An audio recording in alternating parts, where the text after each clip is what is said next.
اردو کور کے معزز دوستوں، میں ہوں ماجد ملک اور آپ تمام دیکھنے اور سننے والوں کو السلام علیکم۔ ناظرین گرامی، منگولیا یا مغولستان ایشیا میں واقع ایک ملک ہے جو نہ تو معاشی طور پر کچھ زیادہ اہمیت کا حامل ہے اور نہ ہی سیاسی طور پر کوئی اہمیت رکھتا ہے۔ یہ ایک وسیع و عریض ملک ہے لیکن اس کی آبادی انتہائی کم ہے۔ منگولیا چین اور روس کے درمیان ایک زمین بند ملک ہے۔ اس کے شمال کی جانب روس اور جنوب کی جانب چین واقع ہے۔ ملک کے شمال اور مشرقی حصوں میں بہت سے پہاڑ ہیں۔ جنوبی حصے میں صحرائے گوبی ہے۔ رقبے کے لحاظ سے دنیا کا 18واں سب سے بڑا ملک ہے۔ اس ریگستانی علاقے کی تاریخ بہت دلچسپ ہے۔ اس علاقے نے دنیا کے سب سے بڑے فاتح چنگیز خان سمیت ہلاکو خان، برکا خان، کبلائی خان اور تیمور لنگ جیسے فاتحین کو جنم دیا۔ جنوبی ایشیا اور دنیا کے ایک بڑے حصے پر منگول حکمرانی قائم کی، لیکن ہمارا آج کا موضوع ان میں سے کوئی فاتح نہیں ہے، بلکہ آج کی اس ویڈیو میں ہم منگولیا کے ایک شہر کی بات کریں گے جو صدیوں سے یہاں رہنے والے باشندوں میں ڈر اور خوف پھیلاتا نظر آتا ہے۔ خارا خوتو نامی یہ شہر آخر کس مخلوق کی آماج گاہ ہے؟ کیا یہاں کوئی دیو مالائی قوت رہتی ہے؟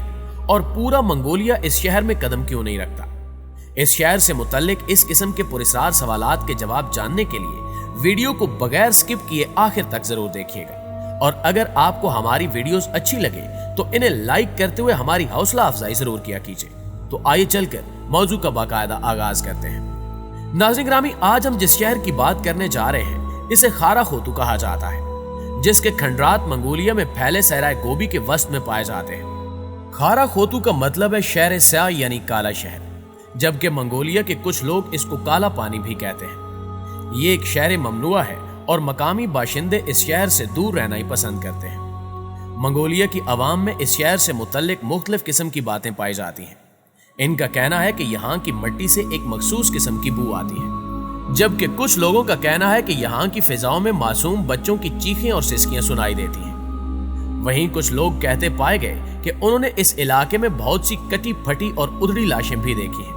اس لیے اس شہر میں سیاحوں کا سیر کے لیے آنا تو دور کی بات، لوگ اس شہر کے قریب آنے سے بھی ڈرتے ہیں۔ صدیوں پہلے آسیب زدہ اور ویران کہلایا جانے والا یہ شہر ایک جیتا جاگتا زندگی سے بھرپور اور ایک پر رونق شہر ہوا کرتا تھا۔ اس شہر کے باشندے با تہذیب اور دولت مند تھے۔ اس کے علاوہ اس شہر کے ساتھ ساتھ ایک دریا بھی بہتا تھا۔ یہاں کی زمین بھی کافی زرخیز تھی۔ تو ایسے میں سوال یہ پیدا ہوتا ہے کہ ایسا کیا ہوا کہ یہ شہر کھنڈرات میں بدل گیا جو آج منگولیا میں عبرت کے نام کی مانند ہر سو مشہور ہے۔ پیارے ساتھیوں، تاریخ کے اوراق بتاتے ہیں کہ یہ شہر سن 1032 عیسوی میں بسایا گیا تھا۔ اسے یہاں بسنے والی مشہور چینی قوم تینکوت نے آباد کیا تھا۔ یہ شہر دریائے ایجن کے قریب تھا، جبکہ دنیا کے سب سے قدیم ترین تجارتی راستے شاہراہ ریشم سے گزرنے والے قافلوں کو بھی یہاں سے ہو کر گزرنا پڑتا تھا۔ شاہراہ ریشم کے قریب ترین ہونے کے باوجود یہ لوگ تجارت سے وابستہ نہیں تھے، بلکہ یہ لوگ یہاں سے گزرنے والے مختلف قافلوں کو مختلف قسم کی سہولیات جیسا کہ کھانا، پانی اور آرام فراہم کر کے اپنا گزر بسر کرتے تھے۔ سن 1226 میں چنگیز خان نے اس شہر پر قبضہ کر کے اس کو فتح کر لیا، جس کے بعد یہ شہر تیزی سے ترقی کی منازل طے کرنے لگا۔ اس شہر کی انتظامیہ اور یہاں کی شان و شوکت کے بارے میں مشہور سیاح مارکو پولو نے اپنے ایک سفر نامے میں بھی بات کی ہے۔ اس دور میں یہ شہر ایڈزنا کہلاتا تھا، جس کی دیواریں بے حد مضبوط تھیں۔ یہاں آپ کو چینی اور منگول ثقافت کا ایک امتزاجی رنگ نظر آتا ہے۔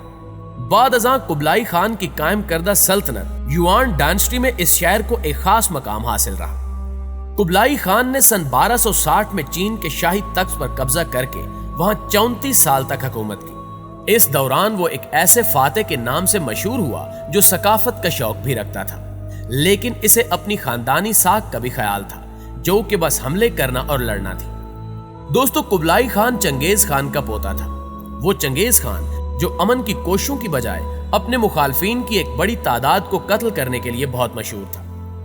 13ویں صدی کے اوائل تک چنگیز خان کی سلطنت اتنی بڑی سلطنت بن چکی تھی کہ اتنی بڑی سلطنت ایشیائی براعظم نے اس سے پہلے کبھی نہیں دیکھی تھی اور نہ ہی آج تک دیکھی ہے۔